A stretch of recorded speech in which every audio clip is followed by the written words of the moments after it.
Wood species, pine. This wood has its own unique characteristics. It is very beautiful, with its own advantages and disadvantages. Compared to other types of wood, pine often has more branches and contains very aromatic resin pockets. This entire project will be handmade. Before the work begins, the wood must be properly prepared. All sand, dirt, and small stones embedded in the bark and surface must be carefully removed. Порода дерева – сосна. У этой древесины есть свои особенности. Она очень красивая, со своими преимуществами и недостатками. По сравнению с другими породами, у сосны обычно больше сучков, а также встречаются очень ароматные смоляные карманы.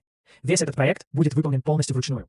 Перед началом работы древесину необходимо тщательно подготовить, очистить ее от песка, грязи и мелких камней, которые могут находиться на поверхности и в коре.